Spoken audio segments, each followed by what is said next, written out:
Big Boss Malayalam season 7 live അപ്ഡേറ്റിലേക്ക് പോകാം. ലൈവിൽ ഇതാ നോമിനേഷൻ കഴിഞ്ഞ ശേഷം നെവിൻ കുറച്ച് കലിപ്പിലാണ്. ആ ഒരു കലിപ്പാണ് നെവിൻ ഇപ്പോൾ കാണിച്ചുകൊണ്ടിരിക്കുന്നത്. പ്രത്യേകിച്ച് അനുമോളുടെയും സാബുമോന്റെയും അടുത്ത്. കാരണം ഇവർക്ക് ഓപ്പൺ നോമിനേഷൻ ചെയ്യാൻ ഒരു അവസരം കിട്ടിയപ്പോൾ അനുവും സാബുമോനും നെവിന്റെ പേര് പറഞ്ഞു. അതിനുശേഷം നെവിൻ ഇവർക്കിട്ട് നന്നായിട്ട് കൊടുക്കുന്നുണ്ട്.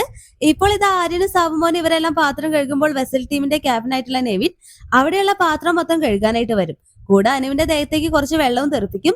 സത്യം പറഞ്ഞ നെവിൻ ഇപ്പോൾ കളിക്കുന്നത് വളരെ മോശമായി പോയി. ഒടുക്കം ക്യാപ്റ്റൻസി ടാസ്കിന്റെ കയറെല്ലാം നെവിന്റെ കയ്യിൽ കൊടുങ്ങും. നെവിൻ ഒരു തക്കം കിട്ടിയപ്പോൾ അത് മനഃപൂർവ്വം കയ്യിൽ കൊടുക്കുന്ന പോലെയാണ് തോന്നിയത്. അങ്ങനെ ഒടുക്കം കയറി പിടിയും വലിയുമായി എല്ലാവരും താഴ്ത്തി വീഴുന്നുണ്ട്. നെവിന്റെ ഗെയിം എന്താന്ന് വെച്ചാൽ സാബുമോനെയും അനുമോളെയും ക്യാപ്റ്റൻസി ടാസ്കിൽ നിന്നും പുറത്താക്കുക, എന്നിട്ട് ആര്യനെ ക്യാപ്റ്റൻ ആക്കുക. ഒടുക്കം കയറി കുടുങ്ങിയ പോലെ തന്നെ നെവിൻ താഴ്ത്തി കിടക്കും.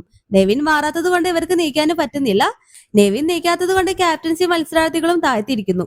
ഒടുക്കം ക്യാപ്റ്റനായിട്ടുള്ള ആദില സ്റ്റോറും ക്യാമറയ്ക്ക് മുന്നിൽ പോയിട്ട് പരാതി പറയുന്നുണ്ട്, നെവിൻ ടാസ്ക് കുളമാക്കുന്നു എന്ന രീതിക്ക്. എന്നാലും ഇത് കുറച്ച് ഓവറായി പോയി നെവിൻ ഈ കാണിക്കുന്നതെല്ലാം. മിക്കവാറും ഇതിൽ ലാലേട്ടൻ ഈ ആഴ്ച വന്നാൽ ചോദ്യം ചെയ്യാനുള്ള സാധ്യതയുണ്ട്. എല്ലാം നമുക്ക് കാത്തിരുന്ന് കാണാം. ഇപ്പോഴും ലൈവിൽ പൊരിഞ്ഞ വാക്കുതർക്കമാണ് ലൈവിൽ നടന്നുകൊണ്ടിരിക്കുന്നത്. എല്ലാം നമുക്ക് കാത്തിരുന്ന് കാണാം. ലൈവ് അപ്ഡേഷൻ നമ്മുടെ ചാനലിൽ ഉണ്ടാകും. ആദ്യമായിട്ട് കാണുന്ന പ്രേക്ഷകരാണെങ്കിൽ യൂട്യൂബ് ചാനൽ സബ്സ്ക്രൈബ് ചെയ്യാൻ മറക്കേണ്ട.